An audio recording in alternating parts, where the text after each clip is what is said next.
Rússia continua avançando em Pokrovsk, o que não surpreende, pois Vladimir Putin deseja essa cidade há anos. E ele lançou uma ofensiva de verão inteira com o objetivo de tomá-la. A ofensiva fracassou, mas a Rússia continua avançando lentamente e conquistando território. Mas esse território está sendo conquistado a um custo alto. O caminho para o sucesso russo em Pokrovsk está sendo pavimentado com os corpos dos soldados mortos de Putin. A Ucrânia faz a Rússia pagar por cada movimento. O avanço intenso da Ucrânia em Pokrovsk faz a Rússia sofrer por cada centímetro. É o que diz a Euromaidan Press, que informou sobre contra-ataques ucranianos na região de Pokrovsk. Estão eliminando soldados russos.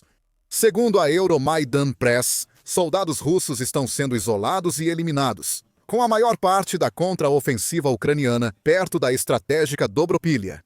Ao fazer isso, a Ucrânia mais uma vez quebrou o cerco de Pokrovsk que a Rússia estava tentando realizar. Fez isso retomando vilarejos próximos e enviando unidades de elite contra a força esmagadora de soldados russos. Começamos em Kusherovyar. Em 31 de outubro, a United 24 noticiou que a Aviação e Forças Especiais da Inteligência de Defesa da Ucrânia, HUR, realizaram uma operação aerotransportada em várias áreas de Pokrovsk. Essa operação tem um propósito simples. Agentes do HUR iriam a áreas perto de Pokrovsk que a Rússia já tinha declarado capturadas, buscando retomá-las. Ao libertar essas regiões, a estratégia de cerco da Rússia contra Pokrovsk seria novamente frustrada, garantindo que a Ucrânia não tenha que defender a cidade de ataques por todos os lados. Cada distrito-alvo do HUR é estratégico para a Ucrânia em logística, e a United 24 informou que vários helicópteros já participavam da operação.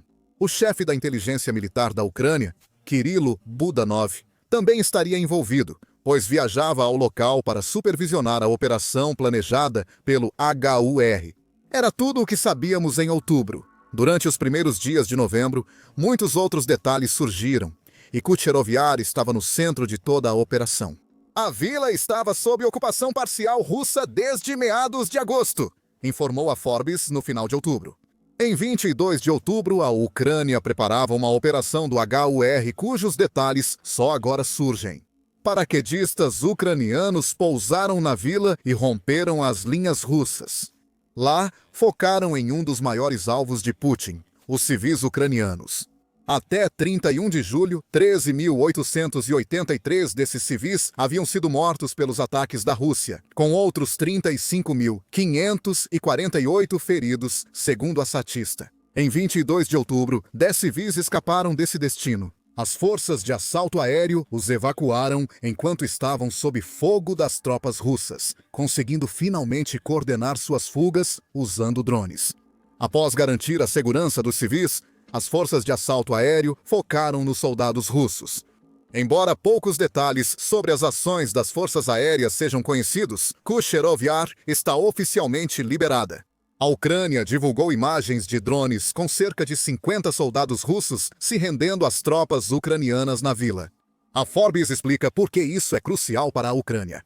A retomada de Kusherovyar é crucial para o controle ucraniano perto de Dobropilha e representa importante impulso moral, segundo o veículo. Além disso, essa vitória expõe uma fraqueza na ofensiva russa, dificultando a manutenção dos territórios conquistados. Esse ponto é crucial. Putin ficará se perguntando como isso aconteceu de novo.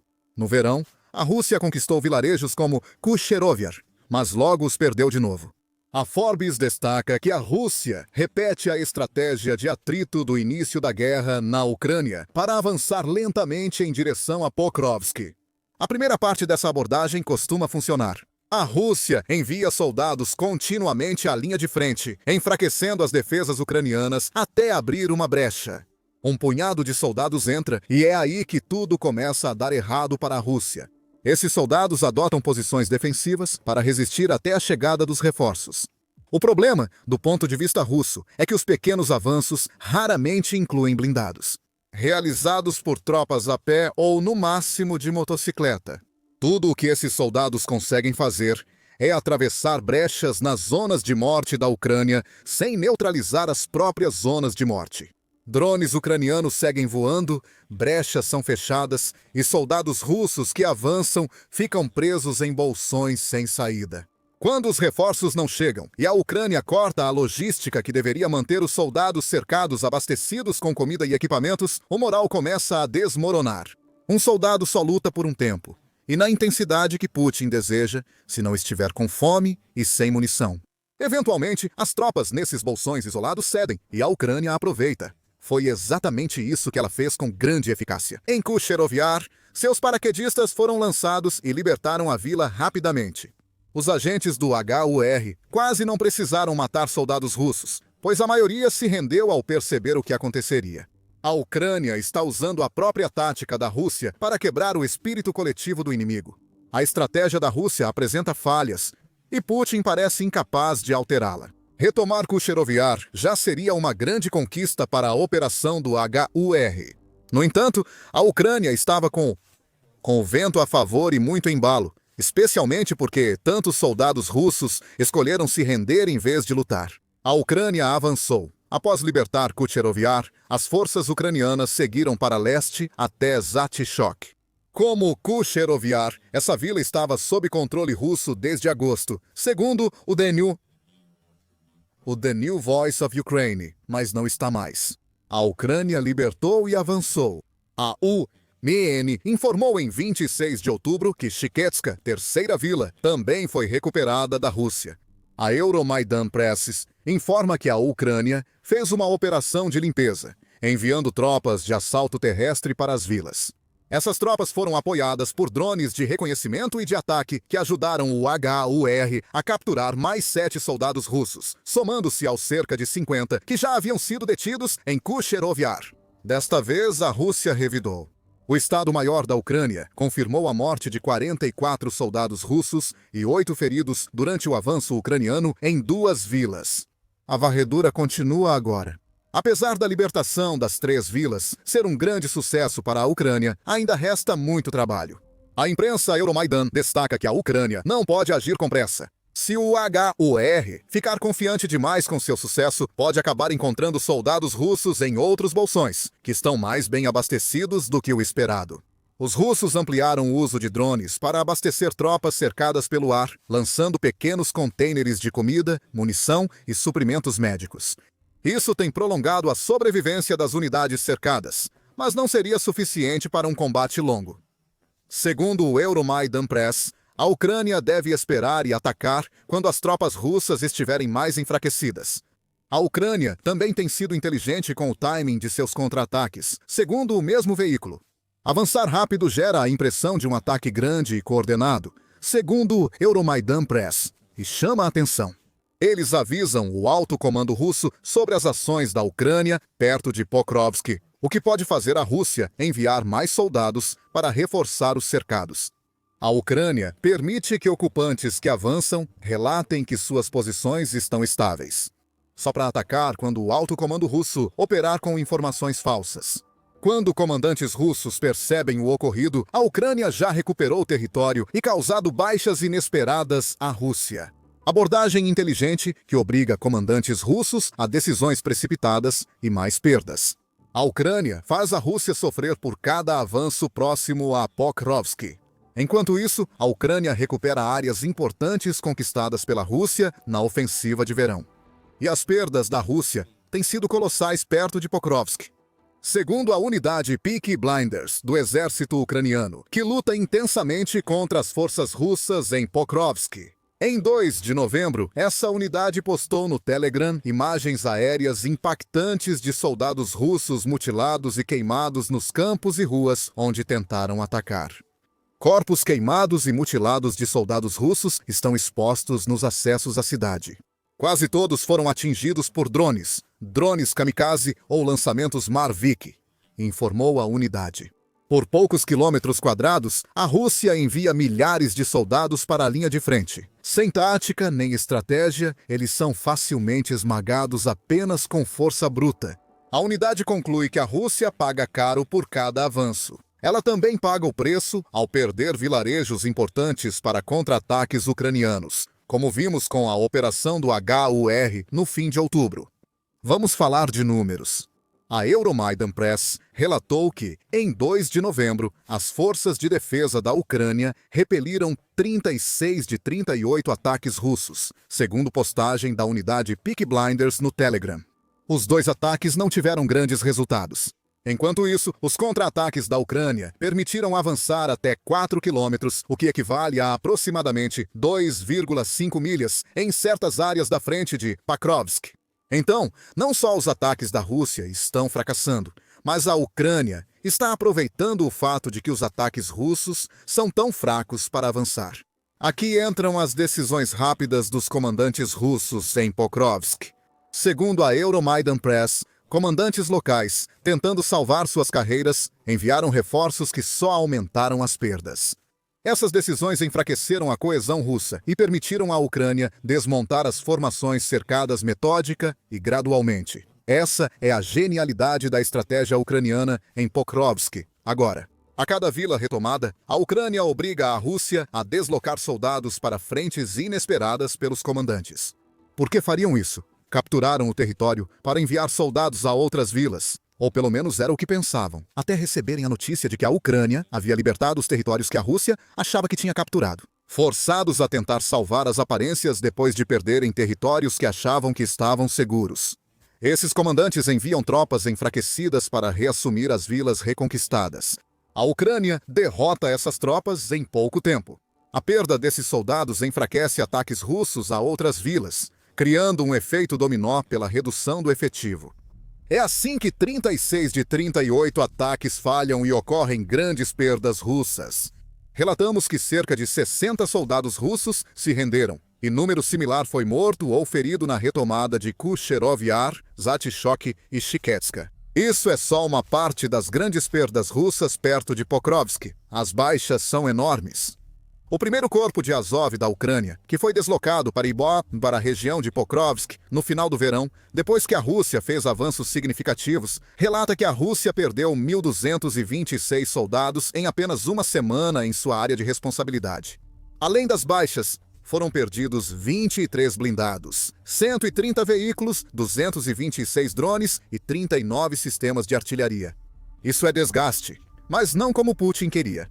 Esses números semanais parecem irreais. Basta observar a situação da Rússia em Pokrovsk em 2025 para ver sua real precisão. Escrevendo para sua coluna Arte de Trincheira, em 6 de outubro, o repórter militar David Axe relatou que a Rússia perdeu 10.000 soldados mortos ou feridos só na ofensiva de 2025 por Pokrovsk. Axe também aponta para documentos russos capturados que destacam a escala da abordagem de moedor de carne de Putin em toda a Ucrânia durante este ano. Documentos russos capturados indicam que quase 87.000 soldados russos morreram entre janeiro e setembro deste ano, enquanto a guerra na Ucrânia entrava no 5º ano.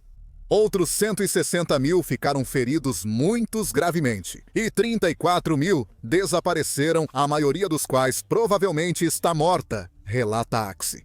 Somando todos esses números, você chega a cerca de 30.000 baixas russas por mês. Isso equivale a cerca de 1.000 por dia, o que está de acordo com as primeiras alegações do primeiro corpo de Azov. Quando dizemos que a Rússia está pagando com sangue por cada centímetro de território que conquista na Ucrânia, é disso que estamos falando. Pokrovsk deveria ser capturada até o fim do verão, um dos principais objetivos de Putin na ofensiva. No entanto, a cidade ainda resiste.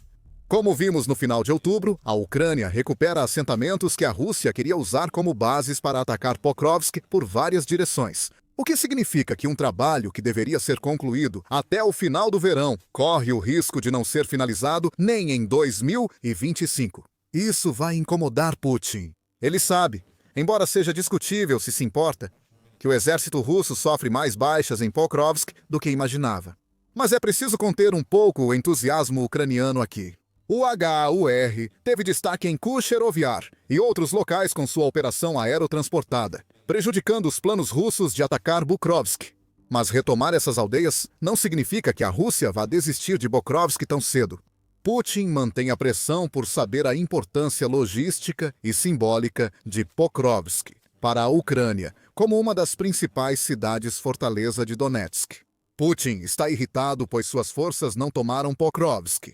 Ele se irritou com as forças do país, exigindo que tomem Pokrovsk até meados de novembro. Segundo o Instituto para o Estudo da Guerra, é improvável que a Rússia alcance esse objetivo, assim como não conseguiu tomar Pokrovsk.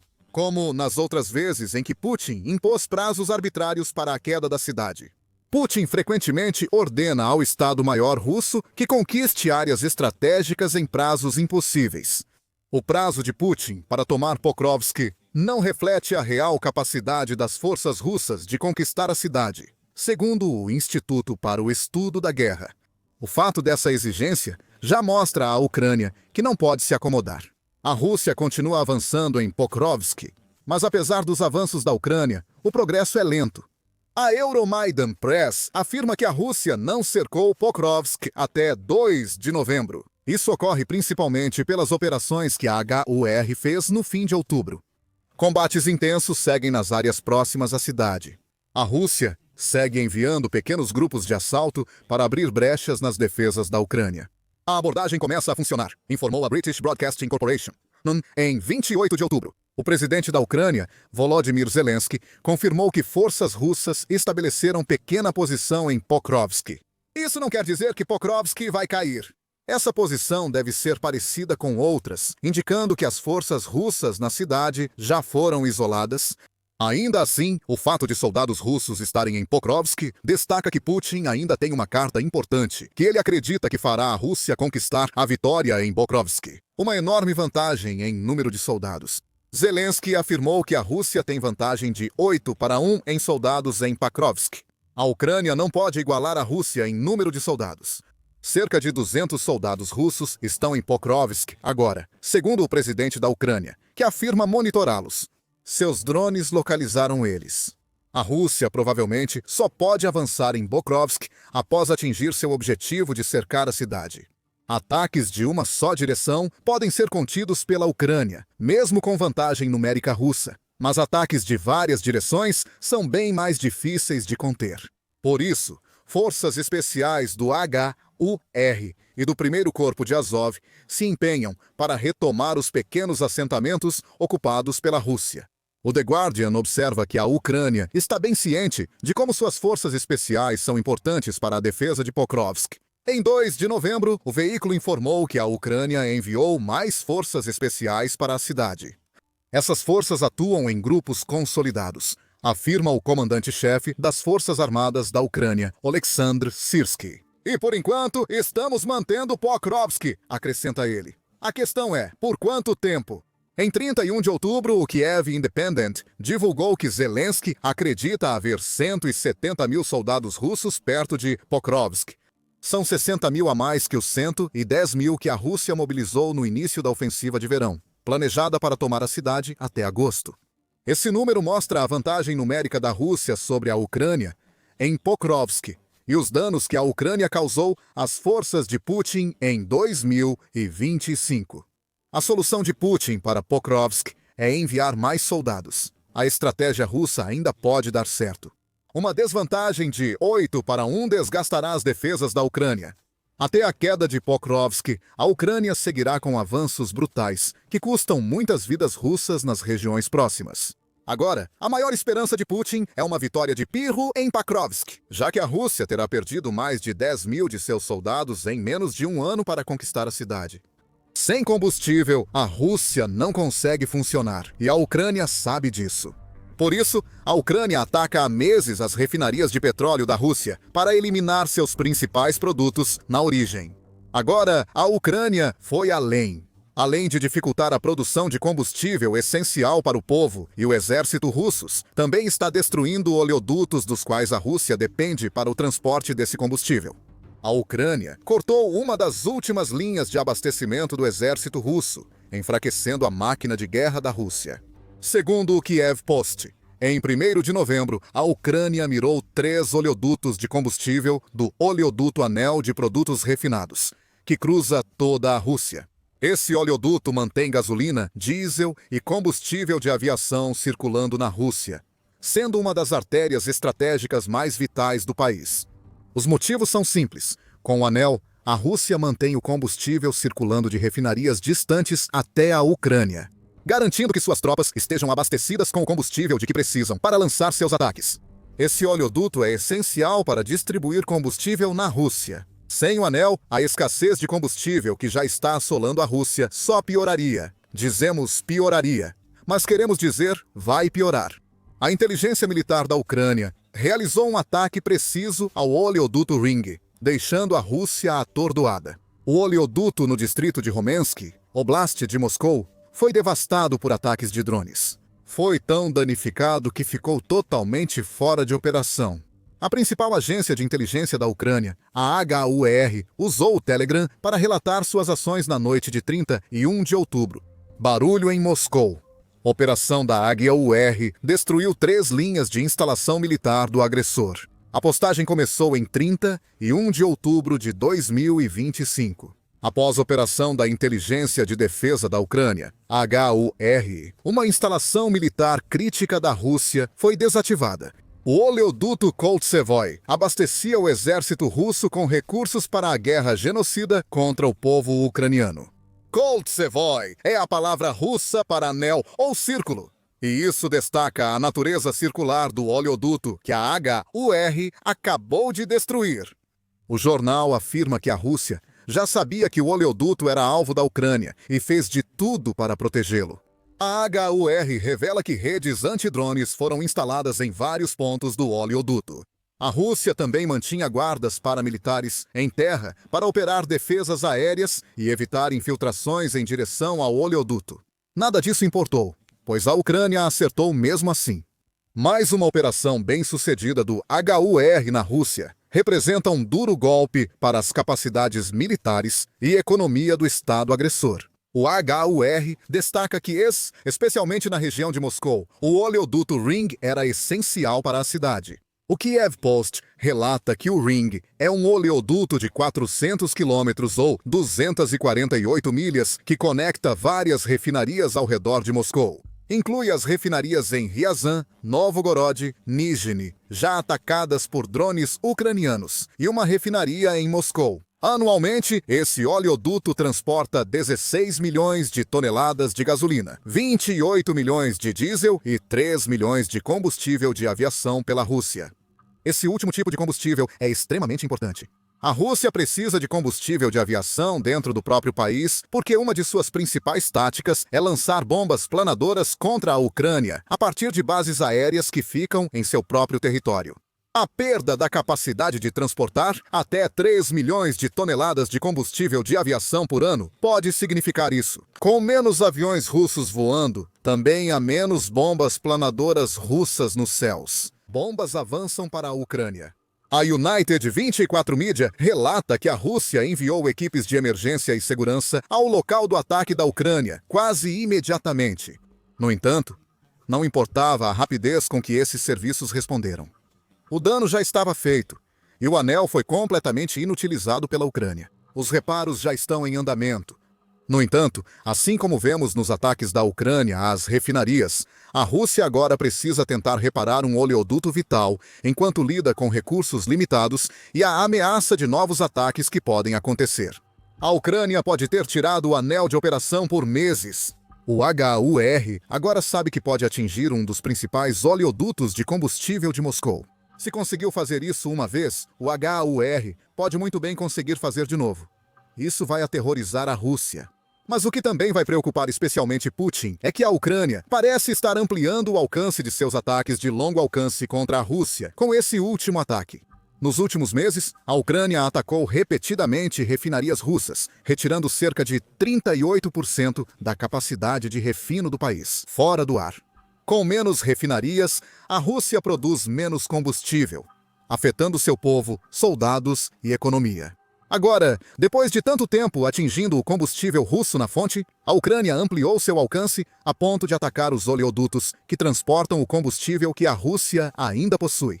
Assim, o combustível que poderia ser usado pelo povo ou soldados russos ficará estocado ou terá que ser transportado de outra forma. Isso faz demorar muito mais para chegar onde precisa. A Ucrânia conseguiu o mesmo resultado que obteve com os ataques às refinarias ao eliminar o anel. Tudo isso faz parte do plano de enfraquecer a máquina de guerra russa, destruindo sua infraestrutura logística. A perda do anel já torna a noite terrível para Moscou. Como a Ucrânia já mostrou antes, quando chove, a situação piora para a Rússia. O anel deve concentrar os ataques da Ucrânia em 30 e 1 de outubro, mas outros 2 alvos também foram fortemente atingidos. Os alvos incluem uma usina termoelétrica em Oriol. O Kiev Post informou que em 31 de outubro, a Ucrânia realizou ataques de drones a instalações importantes na Rússia, incluindo a usina de Oriol. Partes daquela cidade ficaram sem eletricidade. Exemplo de como a Ucrânia devolve parte da dor causada pela invasão de Putin ao povo russo, sem atingi-los diretamente. A Ucrânia também atacou a infraestrutura energética em outras cidades russas na mesma noite, destruindo subestações e causando explosões que danificaram equipamentos e refinarias de petróleo. Esses ataques ocorrem durante as altas temperaturas. A Rússia estão caindo para 5 graus Celsius e devem ficar ainda mais baixas à medida que o inverno se instala. A Rússia está se preparando para um inverno rigoroso. Se a Ucrânia alcançar seus objetivos, russos sentirão o frio e podem direcionar a raiva a Putin. O chefe do HUR, tenente-general Kirilo Budanov, elogiou rapidamente a última operação da Ucrânia e explicou sua eficácia. Nossas ações diretas prejudicaram mais a Rússia do que todas as sanções até agora. O Kiev Post relata Budanov dizendo: "Isso é uma verdade matemática. Nossos ataques atingem o agressor onde mais dói." Claro, isso significa que a grande pergunta precisa ser feita. Budanov está correto? Budanov pode subestimar o impacto das sanções ocidentais na Rússia durante a guerra, apenas considerando o aspecto financeiro. Em 13 de junho, o governo do Reino Unido divulgou um relatório do Foreign, Commonwealth and Development Office sobre o impacto financeiro das sanções ocidentais contra a Rússia desde a invasão de Putin. O Foreign, Commonwealth and Development Office estimou que as sanções custaram à Rússia ao menos 450 bilhões de dólares, valor que poderia ter financiado a guerra. Isso representa, em média, 120 bilhões de dólares por ano, uma boa referência. Dos 450 bilhões de dólares, 154 bilhões são em receita perdida de impostos sobre o petróleo. Os tetos de preços tiveram um papel importante aqui. O preço de referência do petróleo bruto russo ficou bem abaixo do valor global do Brent. Isso ocorre por causa dos tetos de preços e do desconto que a Rússia dá aos compradores de combustível. Porém, há ressalvas nesses dados. Primeiro, os 450 bilhões de dólares americanos incluem os 285 bilhões de dólares americanos em ativos russos, atualmente congelados na União Europeia, Reino Unido e outros locais. O congelamento desses ativos impede Putin de usá-los, resultado direto das sanções. Porém, os ativos congelados parecem responder por boa parte dos 450 bilhões de dólares americanos. O impacto das sanções no comércio de petróleo russo é limitado, levando à segunda ressalva sobre os dados do Foreign, Commonwealth and Development Office. Embora as sanções ocidentais tenham custado muito dinheiro à Rússia quando se trata da venda de petróleo e gás, algumas partes do Ocidente também foram responsáveis por sustentar a guerra de Putin de maneiras que realmente não deveriam ter feito. Em abril, o Centro de Pesquisa em Energia e Ar Limpo revelou que a União Europeia segue comprando quase o mesmo volume de combustíveis fósseis da Rússia em 2024 que antes da guerra. A União Europeia gastou cerca de 254 bilhões de dólares em combustíveis fósseis russos em 2024. Isso superou os 216,9 bilhões de dólares em ajuda militar enviados pela União Europeia à Ucrânia no mesmo ano. Então, há um argumento claro a ser feito aqui. Por mais eficazes que as sanções ocidentais pareçam ter sido, com base no relatório do Foreign, Commonwealth and Development Office, a eficácia também foi prejudicada pela dificuldade da União Europeia em se desvincular do gás e petróleo russos. Em 2024, o imposto da Rússia pela venda de combustíveis fósseis, a União Europeia teria injetado bilhões na máquina de guerra de Putin. Alguns dizem que isso não deveria estar disponível. A União Europeia está agindo sobre o problema. O bloco está eliminando gradualmente as compras de petróleo e gás russos, prevendo parar totalmente até 2028. No entanto, isso ainda está longe de acontecer. E significa que a União Europeia passará os próximos anos diminuindo o impacto de suas próprias sanções. Talvez seja isso que Budanov quer dizer ao afirmar que as sanções aéreas da Ucrânia são mais eficazes que as tradicionais do Ocidente. Os drones ucranianos tiveram um impacto financeiro notável na Rússia. No dia 15 de agosto, que foi por volta da época em que a Ucrânia iniciou sua nova série de ataques às refinarias de petróleo da Rússia, o Kiev Independent relatou que a Ucrânia já teve êxito com ataques de longo alcance em 2025. Esses ataques causaram à Rússia uma perda de cerca de 4% do produto interno bruto nos primeiros 8 meses do ano. Esse valor equivale a Estados Unidos, $741 bilhões, observa o Kiev Independent. Mantendo o mesmo nível de ataques, a Ucrânia custaria à Rússia e Estados Unidos $11 bilhões, 115 milhões até o fim de 2025. Isso é favorável ao custo médio de Estados Unidos, $120 bilhões, das sanções ocidentais mencionadas. Podemos focar apenas nos Estados Unidos, $154 bilhões em receitas de petróleo, que segundo o Foreign, Commonwealth and Development Office, as sanções ocidentais fizeram a Rússia perder. Isso equivale a Estados Unidos $41 bilhões por ano, bem menos do que Kiev diz que seus drones custaram à Rússia entre janeiro de 2025 e início de agosto. Não importa quanto a Rússia teria perdido até o final de 2025. Continuamos dizendo teria aqui, porque a Ucrânia intensificou seus ataques a refinarias em agosto. É provável que os Estados Unidos $11 bilhões, 115 milhões estejam bem abaixo do que a Ucrânia realmente custou à Rússia em 2025. O número real, ainda não divulgado pela Ucrânia, deve ser bem maior. Talvez Budanov saiba quantos bilhões a mais a Rússia perdeu com os ataques ucranianos às refinarias. Por isso diz que os números fecham em sua afirmação. Ainda não sabemos. A Ucrânia precisa informar antes o que a Rússia perdeu. É importante notar a grande diferença entre as sanções tradicionais e as sanções aéreas da Ucrânia. As primeiras são principalmente instrumentos financeiros projetados para privar Putin do dinheiro de que ele precisa para financiar sua invasão. Quanto às últimas, elas são bem diferentes. Drones de longo alcance da Ucrânia geram grandes prejuízos financeiros à Rússia, que parecem ser tão grandes ou até maiores que os causados pelas sanções tradicionais. No entanto, eles também fazem algo que nem mesmo as sanções tradicionais mais fortes conseguem fazer. Eles trazem a guerra de volta para casa, para a Rússia. Já discutimos isso. Os drones ucranianos simbolizam uma guerra que não deveria atingir a Rússia, mas agora está chegando lá. Cada ataque ucraniano mostra ao povo russo que Putin mente ao afirmar que a Ucrânia está prestes a ser derrotada. Essas pessoas presenciam as explosões. Eles sentem medo quando um drone sobrevoa, mesmo que ele vá para uma refinaria ou alvo militar, e não para suas casas. Não subestime o impacto dos efeitos visuais e tangíveis dos drones ucranianos sobre o povo russo. Segundo a Associated Press News, alguns drones ucranianos alcançam cerca de 1.000 quilômetros ou 620 milhas. Isso permite que esses drones ataquem regiões populosas na fronteira da Rússia e também Moscou.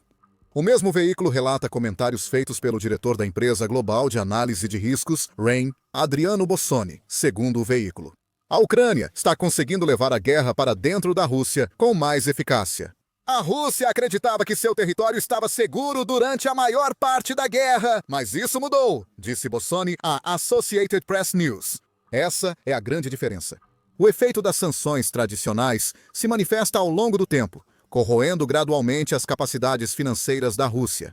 Já os drones da Ucrânia, suas sanções voadoras, são mais viscerais. Eles corroem, explodem e têm impacto mais direto e imediato na Rússia que as sanções tradicionais. E isso fica mais evidente do que nunca na crise de combustível que a Rússia está enfrentando neste momento.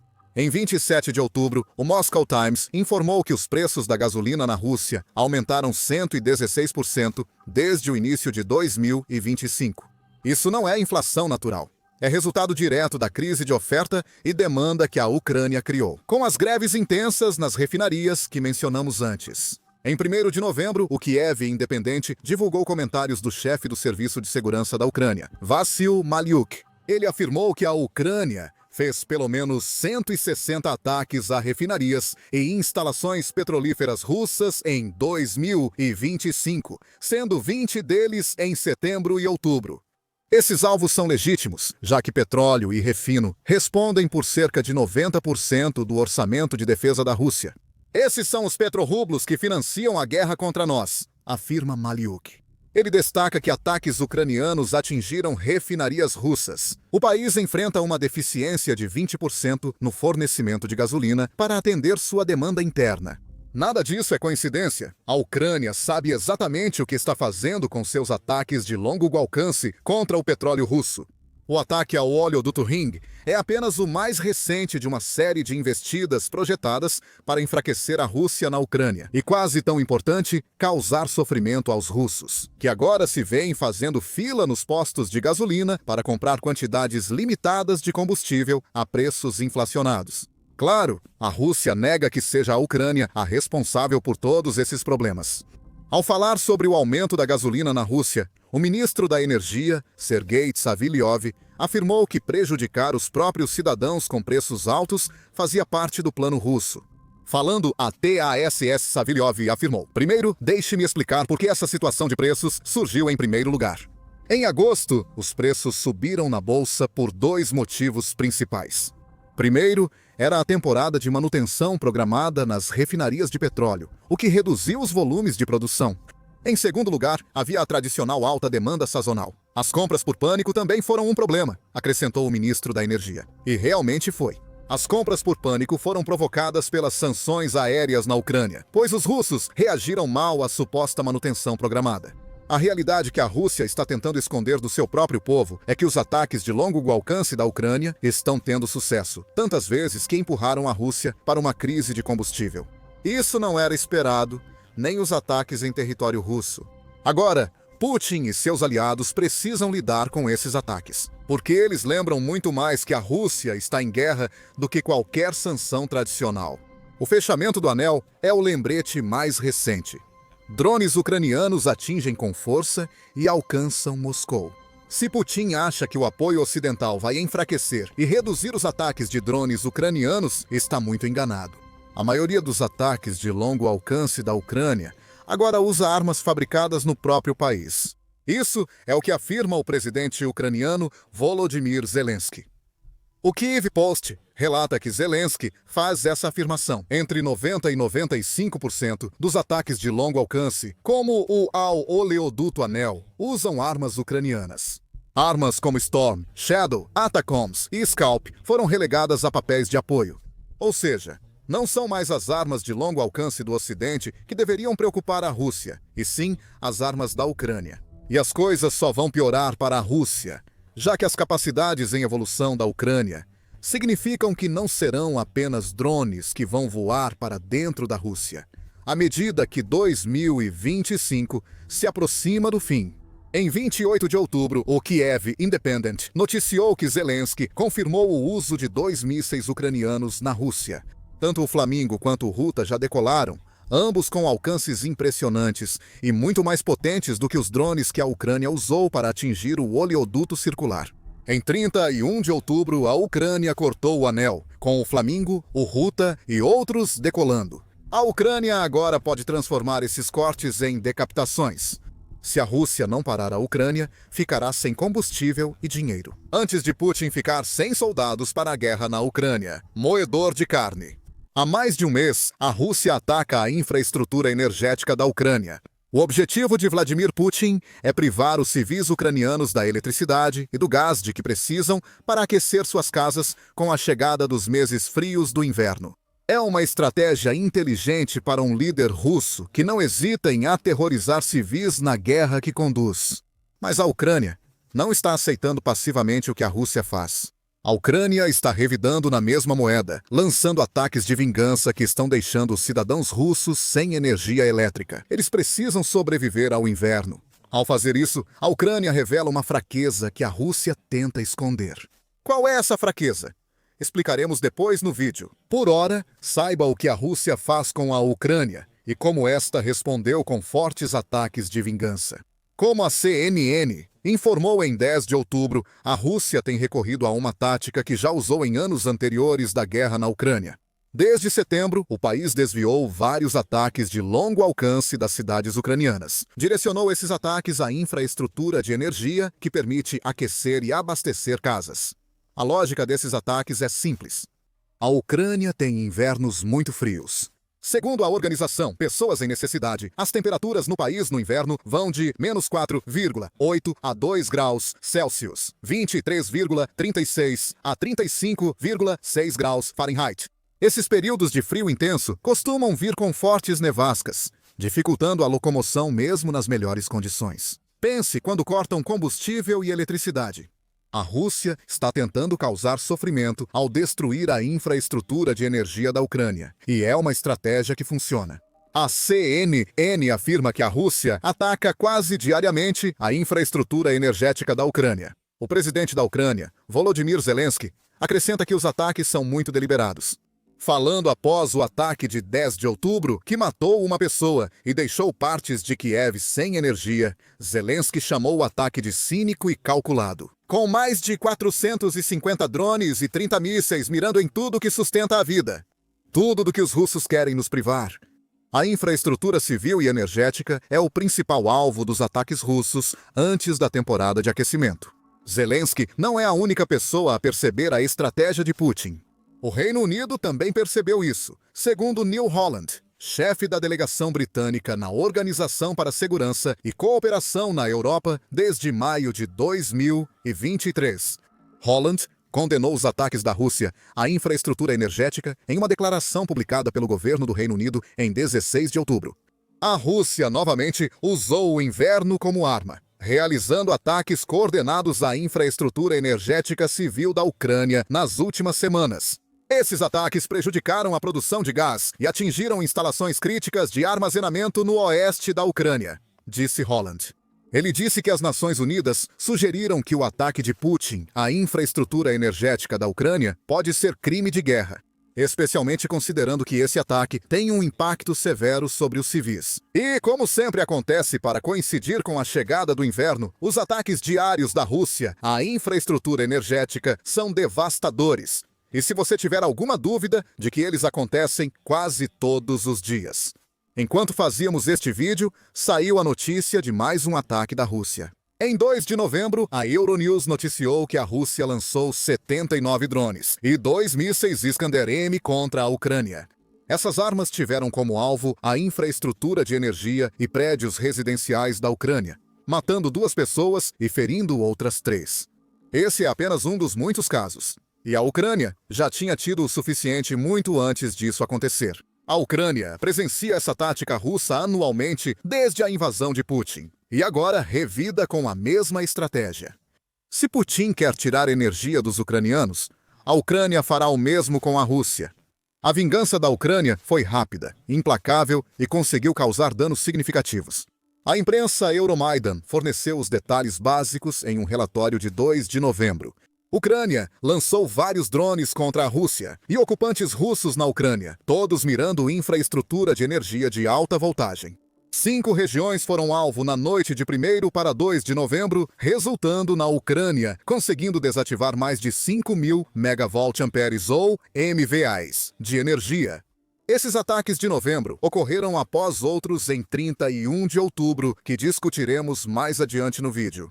Robert Brovdi, comandante dos sistemas não tripulados da Ucrânia, informou no Telegram que a Ucrânia atacou 8 subestações russas e acertou 5 delas.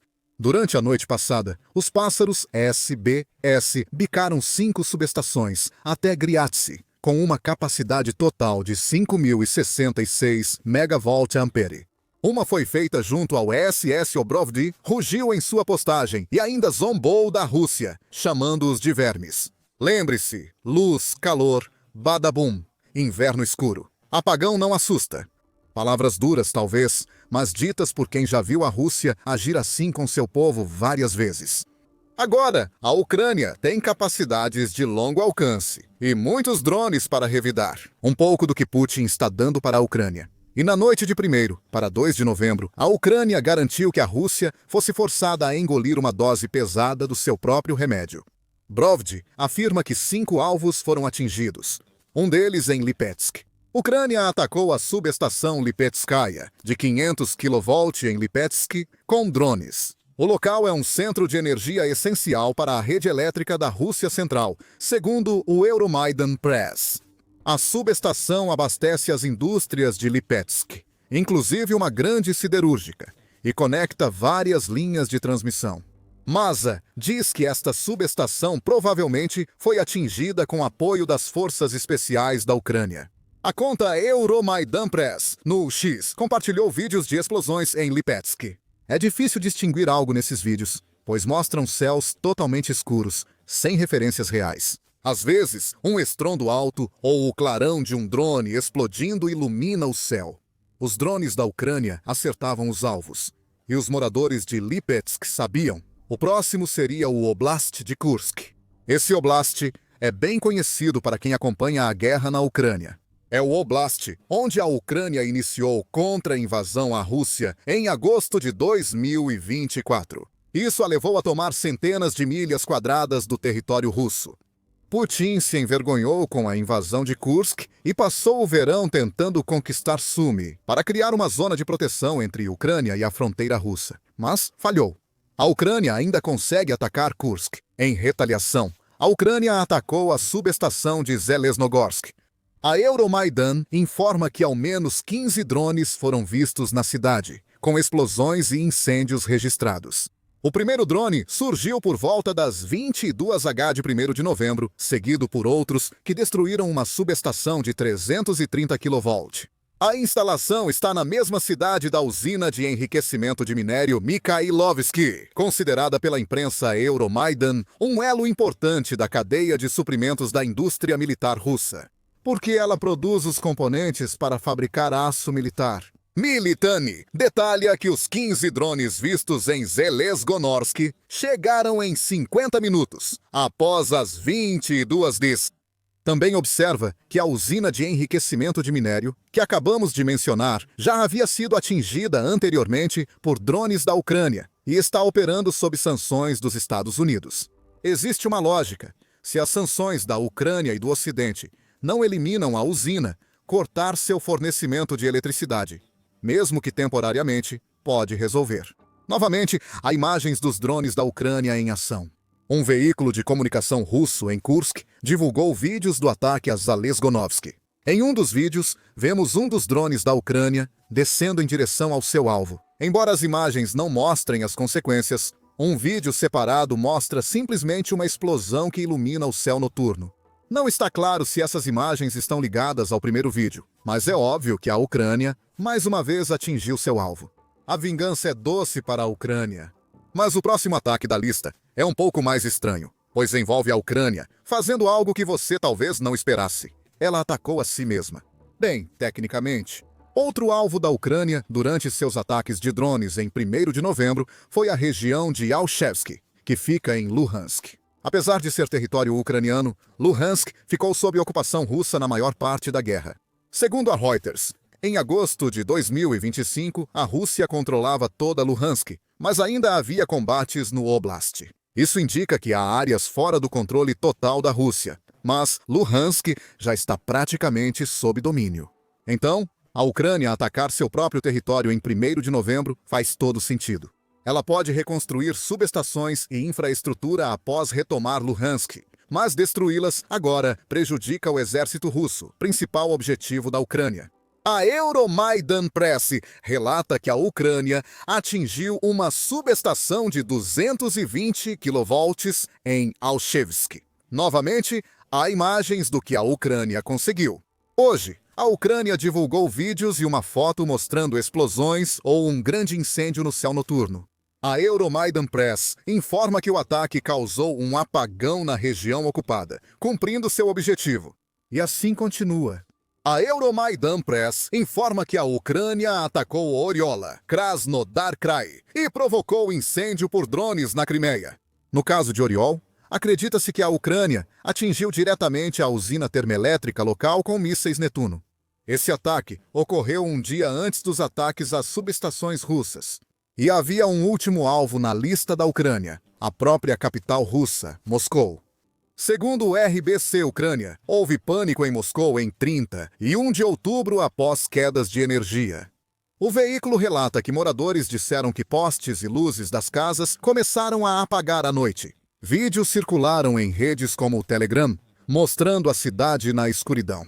Isso, talvez mais do que qualquer outro ataque à infraestrutura energética da Ucrânia, enviou uma mensagem direta para Putin.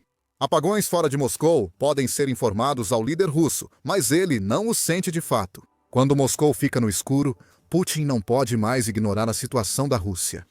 Esse apagão ocorreu um dia antes do ataque de drones da Ucrânia em outras regiões citadas neste vídeo. Enquanto Moscou era mergulhada na escuridão, o prefeito Sergei Sobyanin apenas afirmou que as defesas aéreas russas abateram um drone ucraniano. E talvez eles tenham conseguido mesmo. Como as autoridades locais não explicaram o apagão em Moscou, fica claro que derrubar um drone não foi suficiente. Outro deve ter atingido seu alvo. A fala de Sobyanin remete à noite de 1º de novembro e à reação russa aos ataques ucranianos às subestações no fim de semana.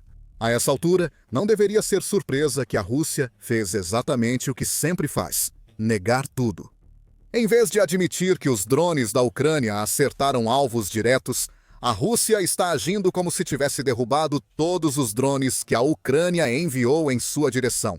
Isso apesar dos muitos minutos de imagens compartilhadas nas redes sociais que mostram várias subestações russas envoltas em chamas. A RBC Ucrânia informa que o Ministério da Defesa da Rússia afirma que as defesas aéreas do país derrubaram 98 drones ucranianos na noite de 1º de novembro. Cerca de 45 desses drones teriam sido abatidos sobre Belgorod. Isso provavelmente é verdade. Não há relatos de ataque direto da Ucrânia em Belgorod. E Brovdi afirmou que 5 de 8 alvos foram atingidos.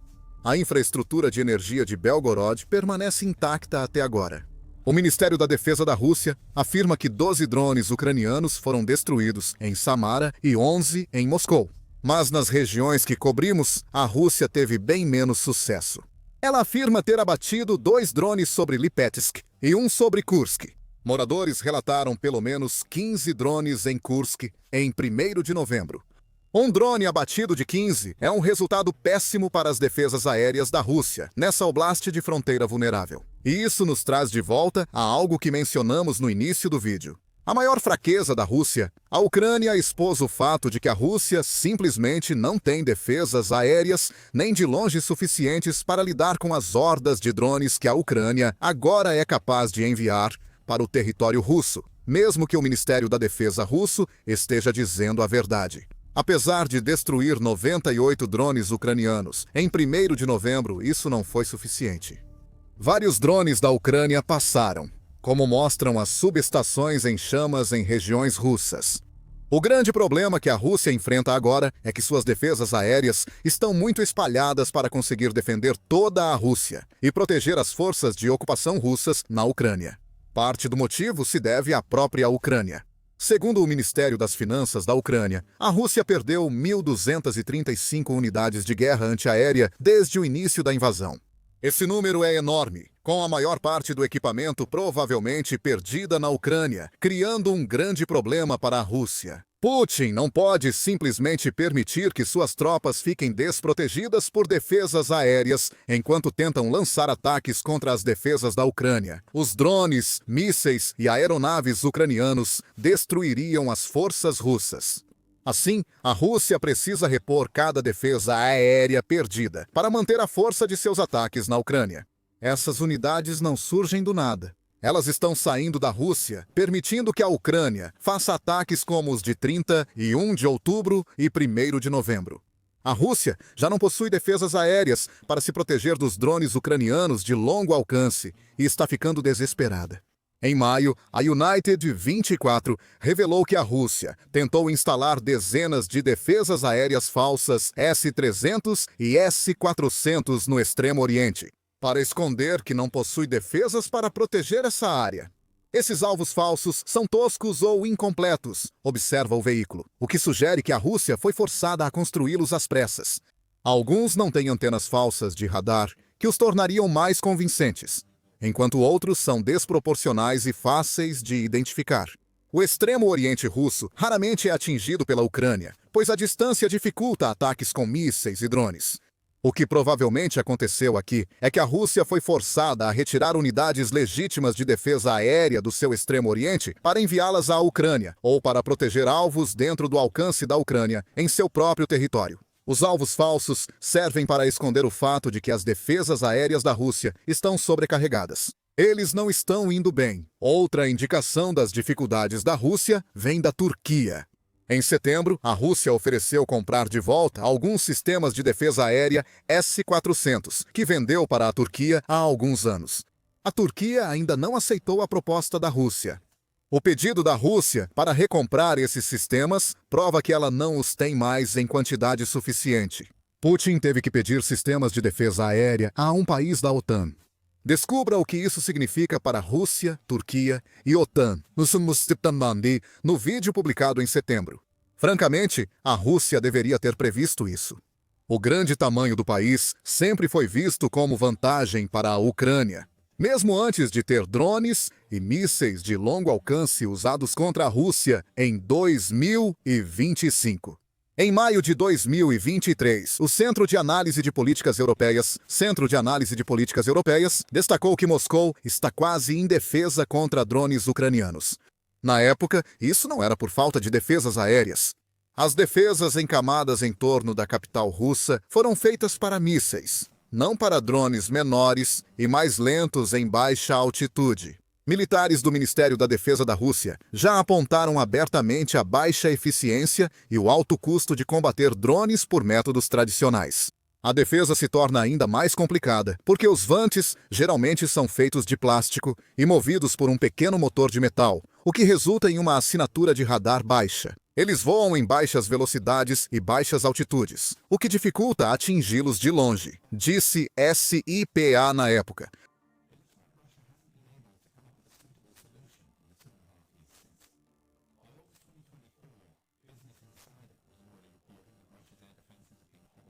O país havia perdido tanto de seu equipamento que estava sendo forçado a uma situação em que precisava escolher o que proteger, afirmou o veículo, com os poucos recursos restantes. Citou Jorge Barros, do Instituto para o Estudo da Guerra, que afirmou que a Rússia reorganizava suas defesas para proteger áreas consideradas mais ameaçadas. Isso resultou na Rússia, basicamente, criando uma primeira linha de defesa em suas regiões de fronteira, o que significa que os locais atrás dessas defesas não estavam adequadamente protegidos, de acordo com Barros. Esse relatório foi publicado há mais de um ano. A Rússia perdeu mais sistemas de defesa aérea. E o sucesso da Ucrânia, em 1º de novembro, em Kursk, mostra que até regiões de fronteira antes bem protegidas não estão mais tão seguras. Então, a Rússia tem um sério problema de defesa aérea.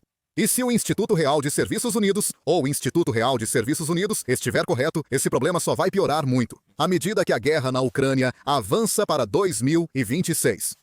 No dia 5 de setembro, nosso membro da USI, Dr. Jack Watling, disse ao The Sun.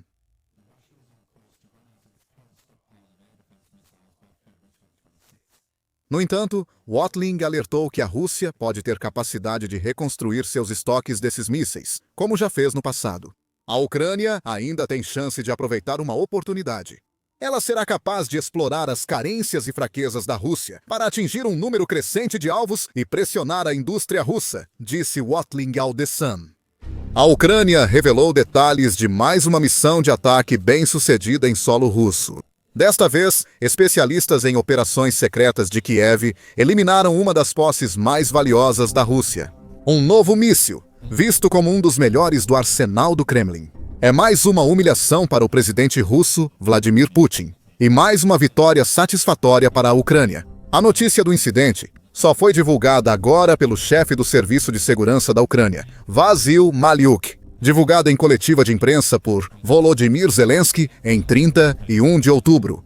O ataque, na verdade, ocorreu há mais de um ano, em 8 de julho de 2024, durante a madrugada. O Serviço de Segurança da Ucrânia, a Direção Principal de Inteligência e o Serviço de Inteligência Estrangeira da Ucrânia colocaram seus planos em ação, eliminando um dos mísseis balísticos de longo alcance Oreshnik da Rússia no local de lançamento de Kapustinha, na região de Astrakhan, que fica no sudeste da Rússia, fazendo fronteira com o Cazaquistão e o Mar Cáspio. Kapustinha está localizada na extremidade norte dessa região. É uma importante área de treinamento militar há décadas, desde a União Soviética. Diversos testes de foguetes e mísseis ocorreram aqui, e a região recebeu apelidos como Roswell, russo, e Área 51, soviética, pelos testes de armas ultra-secretos e supostos avistamentos de OVNIs aqui. Este local também fica a mais de 400 quilômetros da fronteira com a Ucrânia. Porém, como eventos recentes mostraram, as forças armadas da Ucrânia conseguem planejar e executar ataques dentro da Rússia. As forças de Kiev bombardearam bases no extremo oriente russo, assassinaram criminosos de guerra no centro do país e explodiram alvos valiosos, como refinarias e usinas no oeste da Rússia. Nenhuma parte do vasto domínio de Putin está segura, e esse ataque recentemente revelado é mais uma prova desse fato. Até então, só Zelensky e alguns líderes estrangeiros sabiam do ataque, mas o Direção Principal de Inteligência agora divulgou um relatório detalhado no Telegram. A operação secreta do Direção Principal de Inteligência, Serviço de Segurança da Ucrânia e Serviço de Inteligência Externa da Ucrânia destruiu um complexo de mísseis russo Oreshnik, no território da Federação Russa. No território do campo de testes Kapustin Yar, na noite de 8 para 9 de julho de 2024, um míssil balístico do complexo Oreshnik do estado agressor, a Rússia, foi destruído como resultado de uma operação conjunta do Direção Principal de Inteligência do Ministério da Defesa da Ucrânia, do Serviço de Segurança da Ucrânia e do Serviço de Inteligência Exterior. Isso foi anunciado pelo chefe do Serviço de Segurança da Ucrânia, Vassil Malzhuk, durante uma coletiva conjunta com a participação do presidente da Ucrânia, Vladimir Zelensky. Segundo ele, a operação foi classificada e seus resultados comunicados somente ao presidente da Ucrânia e a alguns líderes estrangeiros. O presidente da Ucrânia afirmou que, segundo informações disponíveis, a Federação Russa pretende instalar um complexo Oreshnik na Bielorrússia. O raio de ação desse sistema é de cerca de 5.500 quilômetros e a zona morta é de aproximadamente 700 quilômetros. Lembramos que no ano passado, o Ministério da Defesa da Ucrânia publicou as características técnicas do complexo de mísseis Oreshnik Kedar e uma lista de empresas do complexo militar industrial do estado agressor da Rússia, envolvidas em seu desenvolvimento. O Ministério da Defesa da Ucrânia afirma que todo crime de guerra contra o povo ucraniano terá justa retribuição. Segundo a publicação, a Rússia tem grandes planos para seus novos mísseis balísticos Oreshnik, recém-adicionados à coleção do Kremlin. Acredita-se que eles sejam baseados nos mísseis balísticos de alcance intermediário RS-26 Rubiesh ou míssil balístico de alcance intermediário, que foram desenvolvidos na década de 2010 e testados várias vezes nessa mesma década, mas nunca entraram oficialmente em serviço. Como a Rússia não divulgou muitos detalhes sobre esses mísseis, analistas e especialistas precisaram especular, usando os dados disponíveis para fazer suposições fundamentadas sobre do que o míssil pode ser feito e como ele provavelmente funciona. É nisso que eles acreditam. Como o RS-26 Rubis, em que parece se basear, o Oreshnik é um míssil balístico de alcance intermediário com ogivas convencionais e nucleares. Ele é capaz de viajar incrivelmente rápido, com alguns relatos sugerindo velocidades máximas de até ou até mais de Mach 10, que é 10 vezes a velocidade do som, ou mais de 12.200 km por hora. Além de ser projetado para manobrar e evitar defesas aéreas na fase final, isso torna sua interceptação teoricamente muito difícil. Além disso, o Oreshnik supostamente é capaz de atingir não apenas um, mas até 6 alvos ao mesmo tempo. Veja como parece funcionar. Primeiro, como qualquer outro míssil, o Oreshnik é lançado, presumivelmente, a partir de plataformas especialmente projetadas. Usa o primeiro estágio, com combustível sólido, para se impulsionar e alcançar altas velocidades em segundos. Com o tempo, o primeiro estágio do míssil se separa, soltando o compartimento de combustível vazio e os motores queimados. Depois, o componente mais importante do míssil, o veículo de reentrada múltiplo e independentemente direcionável, se separa do estágio superior e, após breve aceleração, segue em trajetória balística até seu alvo. Esta é a etapa mais importante do míssil.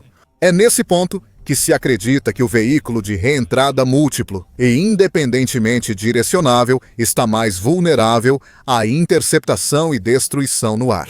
No entanto, se conseguir evitar a detecção e a interceptação para chegar ao seu destino, o veículo de reentrada múltiplo e independentemente direcionável usará então seu sistema de orientação a bordo para se orientar na direção correta. Antes de liberar suas múltiplas ogivas, cada uma com até 6 submunições, elas caem na Terra individualmente, atingindo áreas distintas. Em teoria, um alvo específico e diferente. Especialistas sabem disso porque o Oreshnik teria sido usado em 21 de novembro de 2024 em ataque à defesa Pivdin-Mesh, em Dnipro, quarta maior cidade da Ucrânia. Relatórios iniciais sugeriram o uso de míssil balístico intercontinental no ataque, mas avaliações posteriores identificaram o Oreshnik míssil balístico de alcance intermediário como a arma escolhida pela Rússia. Putin confirmou o teste bem-sucedido do novo míssil russo e afirmou: "Temos o direito de usar nossas armas contra instalações militares que permitem ataques às nossas instalações." Putin afirmou que o ataque Oreshnik à Ucrânia foi um recado às forças armadas russas. Os cidadãos do nosso país, nossos amigos ao redor do mundo, assim como aqueles que continuam alimentando ilusões sobre a possibilidade de impor uma derrota estratégica à Rússia. Agora, acredita-se que o míssil, usado naquela noite, também veio do campo de treinamento Kapustin-Yar. Imagens do impacto mostram as 6 ogivas atingindo o solo em pontos distintos. Mais tarde, relatos mostraram que, apesar das imagens dramáticas, não houve danos significativos, pois a Rússia usou ogivas falsas em vez de explosivos reais. O editor sênior do Bild, Julian Hopka, confirmou que câmeras de vigilância registraram submunições, um RS-26 reentrando na atmosfera. Essas imagens mostram 6 mísseis caindo do céu pelas nuvens. A peculiaridade é que era um engodo com a mesma massa e tamanho, que supostamente simula uma carga nuclear. Isso confirma que foi uma jogada de propaganda e política, não militar. Sem carga nuclear ou explosivos, o dano foi mínimo. Não vemos explosões no vídeo do ataque, apenas energia cinética de uma queda de várias centenas de quilômetros de altura. Agora, imagens de satélite confirmaram que só alguns telhados dos prédios da Pivdin-Mesh tiveram danos mínimos. Putin, por sua vez, se gabou do suposto poder do Oreshnik, declarando isso em uma cúpula da Organização do Tratado de Segurança Coletiva, em Astana, Cazaquistão. Responderemos com possíveis testes de combate contínuos do Oreshnik, como fizemos em 21 de novembro. O Ministério da Defesa está selecionando os alvos. Esses alvos podem ser instalações militares, empresas de defesa ou centros de decisão em Kiev. A produção em série do Oreshnik já iniciou. Esse míssil destrói até alvos fortemente protegidos em grandes profundidades, reduzindo tudo a pó. Se o Oreshnik fosse amplamente usado, o ataque teria força comparável a uma arma nuclear. Nenhum fornecimento, nem de armas modernas, mudará a situação da Ucrânia no campo de batalha.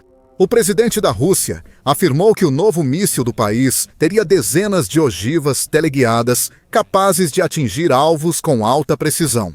Como ele pode viajar a velocidades 10 vezes maiores que a do som e como gera temperaturas no solo, no ponto de impacto, que são comparáveis às da superfície do Sol.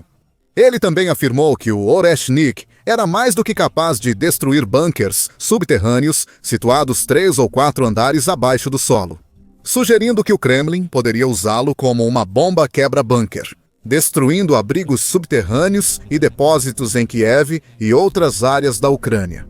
Claro, como se sabe por inúmeros exemplos do passado, Putin é propenso à exageração, além de desinformação descarada. Ele distorce a verdade e inventa afirmações para mostrar seu país e exército mais fortes do que são. Não devemos aceitar as afirmações dele sobre o Oreshnik como verdade absoluta, pois talvez ele não seja tão poderoso quanto diz. De fato, vários especialistas fizeram críticas ao Oreshnik com base nos dados disponíveis sobre ele. Fabian Hoffmann, por exemplo, que é especialista em defesa e pesquisador de doutorado na Universidade de Oslo, afirmou que, apesar do novo nome, o Oreshnik era, na verdade, pouco mais do que uma continuação do projeto RS-26. Eu ficaria extremamente surpreso se esse sistema de mísseis tivesse mais de 10% de peças novas. Basicamente é o que eu acho. Basicamente, eles apenas desmontaram o R-26 ou simplesmente o canibalizaram e depois montaram esse novo míssil, com algumas melhorias e uma nova pintura. Ele continuou pedindo uma reação calma à revelação do míssil, enquanto criticava Putin por suas alegações exageradas sobre a velocidade dele. É importante não exagerar na reação. Gostei do comentário hipersônico do Putin. Claro, ele tinha que mencionar isso, mas todo míssil balístico de médio alcance atinge velocidade hipersônica em algum momento, então isso não é nada demais. Jeffrey Lewis, do Instituto Middlebury de Estudos Internacionais na Califórnia, concorda. Após analisar imagens dos destroços do míssil usado em Dnipro, ele disse a Reuters que a Rússia apenas reutilizava tecnologia antiga, sem trazer nada novo ou inovador. Esta é uma nova capacidade, mas não deixa de ser antiga. Isso representa uma mudança dramática na forma como as armas convencionais são desenvolvidas. É uma série de tecnologias antigas que foram reunidas de uma forma nova. Lewis continuou dizendo que o Oreshnik é um método caro para causar pouca destruição. Antes, sugeriu-se que Putin exagerava as capacidades do míssil para intimidar a Ucrânia e o Ocidente. Se fosse realmente aterrorizante, Putin simplesmente usaria. Mas isso não é suficiente. Ele teve que usá-lo e depois fazer uma coletiva de imprensa. E depois fazer outra coletiva de imprensa e dizer: "Ei, isso aqui é realmente assustador. Vocês deveriam ficar com medo." Michael Bonert, um analista de defesa da Research and Development, falou ao Business Insider e também criticou a relação custo-benefício e o valor real do Oreshnik no campo de batalha. Os mísseis Oreshnik são muito caros considerando seu tamanho e poucas ogivas convencionais. Apesar de alcançar muitos locais sem defesas aéreas, seu impacto cinético seria baixo frente ao custo. Ao mesmo tempo, embora críticas possam ser claramente direcionadas ao Oreshnik e a muitos outros elementos do arsenal do Kremlin, seria imprudente descartar esse míssil como algum tipo de fracasso inofensivo. Os melhores mísseis precisam cumprir 3 critérios principais. Devem ser rápidos, percorrer grandes distâncias e causar grandes danos aos alvos. No papel, o Oreshnik atende a todos esses 3 requisitos. Acredita-se que seja extremamente rápido, como mencionado anteriormente, com velocidades máximas de Mach 10. Ele percorre grandes distâncias em minutos e, segundo relatos, faz manobras no ar no final, o que pode ajudar a evitar defesas aéreas e aumentar o sucesso do míssil. Sobre o alcance, Zelensky disse que o Oreshnik chega a 3.500 milhas, com uma zona morta de 453 milhas. Nessa área, a chance do míssil acertar o alvo é máxima. Por isso, Moscou provavelmente atacaria sem dificuldade, não só alvos na Ucrânia, mas também em locais mais distantes, como os Estados Bálticos, a Polônia e outros países supostamente próximos de serem alvos do Kremlin. A Rússia afirmou que pode atacar qualquer lugar da Europa com Oreshniks em menos de 1 hora. Zelensky também alertou que a Rússia quer transferir parte desses mísseis para Belarus, ampliando o alcance a alvos europeus. Sabemos que o alcance deles é cerca de 5.500 quilômetros com uma zona morta de 700 quilômetros. Isso significa que os europeus, especialmente aqueles na Europa Oriental, devem prestar atenção a isso. E todos os outros também. Precisamos prestar atenção a esses riscos. Sobre o poder de fogo, as declarações de Putin de que o Oreshnik transforma tudo em pó podem ser exageradas. Mas certamente há potencial para esse míssil causar uma quantidade preocupante de danos. Segundo relatos, ele dispara até 6 ogivas, cada uma com até 6 submunições. São até 36 explosivos no total, atingindo vários pontos no solo e formando bolas de fogo ao impactar. Isso mostra que o Oreshnik não precisa ser extremamente preciso, pois cobre áreas amplas. Segundo Tim Wright, do Instituto Internacional de Estudos Estratégicos, em declaração a Reuters, ele espalharia essas submunições por grande área. Isso torna útil para atacar grandes instalações. Um ataque preciso do Oreshnik poderia causar danos devastadores a grandes infraestruturas ou concentrações de tropas no campo de batalha. Felizmente, a Rússia não parece ter muitos desses mísseis disponíveis agora. Em junho, em discurso a formandos de cadetes militares, Putin confirmou o início da produção em larga escala.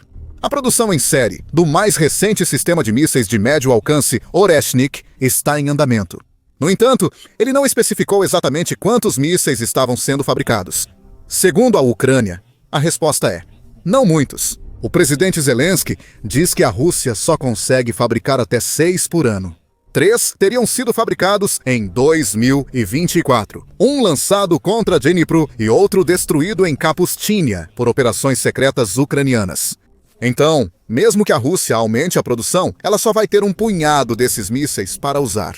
Isso não será suficiente para causar qualquer mudança duradoura na guerra. Além disso, com a economia russa em uma situação tão perigosa no momento, o Kremlin pode nem ter os fundos necessários para produzir mais mísseis Oreshnik, ou pode preferir alocar seus recursos em outro lugar, focando mais nos sistemas já existentes que mostraram alguma eficácia na Ucrânia. O fato de a Ucrânia destruir um desses mísseis, que custou muito para ser fabricado, já é motivo de comemoração. E há 3 grandes lições a serem tiradas dessa história. Como já mencionado, o ataque ocorreu no ano passado na região russa de Astrakhan, a centenas de quilômetros da Ucrânia. Isso prova que a Ucrânia consegue atacar com sucesso em território inimigo. Assim, os comandantes russos sabem que seus ativos mais valiosos nunca estarão totalmente seguros, independentemente de onde os coloquem ou escondam. Com drones, mísseis e agentes secretos, Kiev pode atacar a qualquer momento e lugar, e Moscou pouco pode fazer.